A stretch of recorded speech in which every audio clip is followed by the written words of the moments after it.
Welcome to Echoes of History. Most independence stories, they're told as these heroic sagas, a united people fighting a common enemy. Right. But today, we're delving into a story that's far more complex and tangled.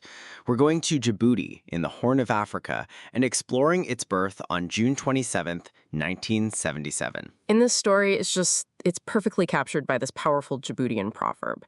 History is rarely written by all the liberators, because behind the official celebrations of freedom lay this deep and ultimately, tragic split between two rival movements that fought for that very freedom. They were the diplomat and the revolutionary, and their clash would define the new nation. So on one side, you had the Ligue Populaire Africaine pour l'Indépendance, the LPAI. Okay. You can think of them as the architects, the political strategists. Led by Hassan Guled Abdedan, they believed in a gradual, negotiated path to independence. They engaged with the French, participated in colonial assemblies, and their vision was for a sovereign, multi-ethnic Djiboutian state that could stand on its own. And on the other side, you had the Front de Libération de la Côte Française des Somalis, the FLSCF. Yeah. These were the firebrands, the revolutionaries. Yeah. Comprised of radical nationalists and exiled youth, they saw the LPAI's pragmatism as a form of collaboration, a betrayal of the cause. Their leaders, like Omar Osman Habeh, they weren't just fighting for an independent Djibouti. That's the crucial difference. Exactly. Their vision was much bigger and, in the eyes of their rivals, much more dangerous. So they dreamed of unifying Djibouti with its larger neighbor as part of a greater Somalia. They drew inspiration from revolutionary movements across the continent and believed that pressure, direct, disruptive action was the only language that colonial power, France, would understand. And they absolutely applied that pressure. Wow. The FLSCF launched a series of militant operations designed to shatter the colonial calm. They kidnapped a French commissioner. They abducted the French ambassador in Somalia's capital, Mogadishu. And most dramatically, in 1976, they hijacked a school bus filled with French children at Loyada on the tense border with Somalia. So these weren't just chaotic acts. No. They were calculated to create an international crisis, to force the world to look at this small, forgotten French territory. But these actions also drew fierce condemnation and hardened colonial resistance. So you have these two roads to liberation, running parallel but leading to very different futures. One of careful state building, the other of radical revolution. It's the classic dilemma you see in so many anti-colonial struggles. Right. Do you work within the system to dismantle it, or do you try to burn it down from the outside? For a brief, hopeful moment, it seemed these two paths might converge. In 1975, the Organization of African Unity brought both sides together in Kampala, Uganda. They signed an agreement, a promise to form a united front and share power in the government to come. It was a symbol of incredible hope. Yeah. The diplomat and the revolutionary shaking hands, but that unity, it was fragile and it shattered almost immediately. When Djibouti finally raised its new flag in 1977, only the LPAI stood in the halls of power. The FLCF was completely shut out. The promise of Kampala was betrayed. And shut out is a gentle way of putting it. What followed was a systematic purge.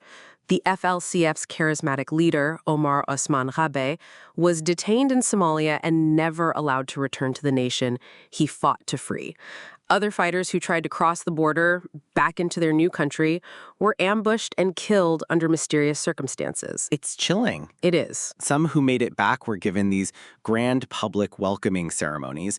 They were hailed as heroes of the revolution, only to be arrested, imprisoned, or disappeared days later. The few who were spared were given minor government roles, constantly watched, their revolutionary fire extinguished. So why? I mean, why this brutal repression of fellow liberators, of men and women who had shared the same enemy? The motives were a mix of power, fear, and cold, hard geopolitics. Okay. First, the LPAI wanted absolute control of the new state. They feared the FLCF as a radical rival faction that could not be tamed. And second, they feared the FLCF's core ideology. Right. Pan-Somalianism, that dream of unifying with Somalia, was a nightmare for many in Djibouti, especially the Afar ethnic group who feared being swallowed by a Somali-dominated state.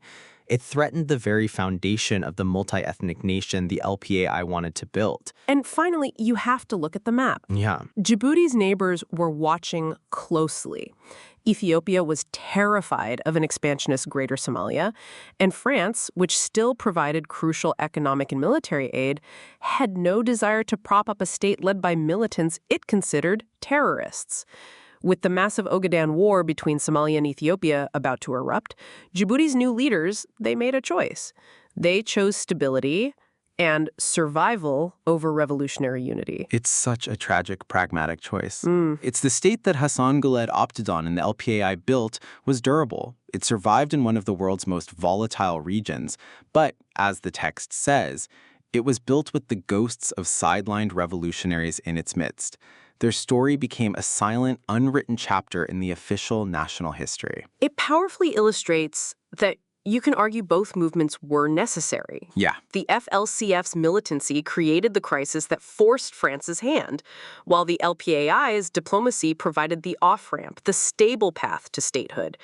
You needed the revolutionary fire to heat the metal and the hammer to shape it. But in the end, the hammer crushed the fire. The dreamers and the fighters were pushed into the shadows, and the pragmatists and state builders took control. It's a profound reminder that history isn't just about what happened, but who holds the power to tell the story. The struggle for liberation rarely ends on Independence Day. That's often when a new internal struggle begins. A conclusive struggle over memory, over power, and over the very soul of the new nation. Now, here's a question we'd like you to think about. In the birth of a nation, is a unifying, even if exclusionary myth more important for long-term survival than a complex, divided, and perhaps more honest truth?